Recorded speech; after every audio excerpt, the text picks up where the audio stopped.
guest host chair, we have Dr. Nikki Goldstein. Dr. Nikki Goldstein. Dr. Nikki Goldstein. Welcome.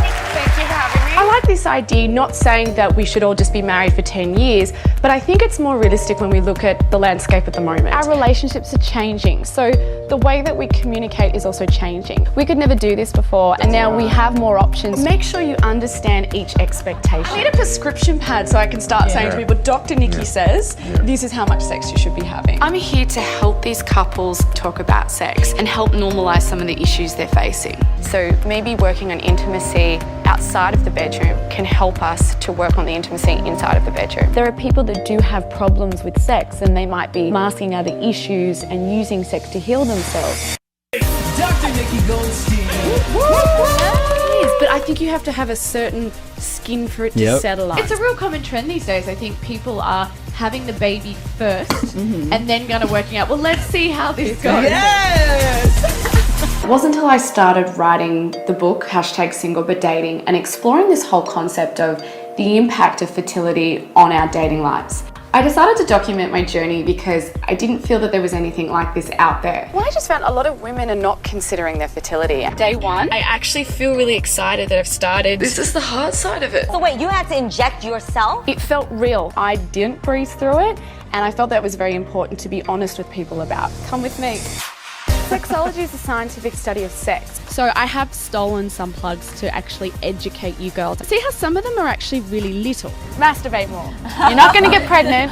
You're not going to catch an STI. Sexual labels are a way that we identify ourselves. What are some key things to help getting that dialogue going? Spend time talking to each other.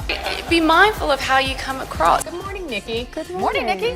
You know, we compromise our sense of self because we're the nurturers. This looks different already. This to me says that I feel like there's fireworks. Also empowering someone to say that you have the choice. It's not something that's necessarily chosen to you, which is where a lot of people feel that just because they love someone, they have to be with them. Right. But is there something about that person I think would make an interesting conversation? Then engage in that conversation. You're talking about sticking your toe in the bath? I'm trying to get the bath analogy there. Wait, in the bar, not in the bar. Oh, the bar. Let's talk about sex, baby. I like that line. I like that line. It should be my ringtone, but I haven't worked out how to do it yet. I think a lot of people do struggle with sex and being intimate with others. It can actually be very confronting because you might have to be naked, you might have to be vulnerable, you might have somebody's face in your face.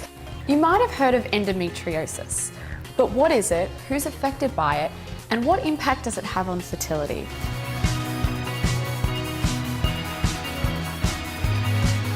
And it might not necessarily be physical intimacy, it might be using technology to enhance your relationships. What happens if you get there and you do find something that's not black and white infidelity, but you're just not sure about it?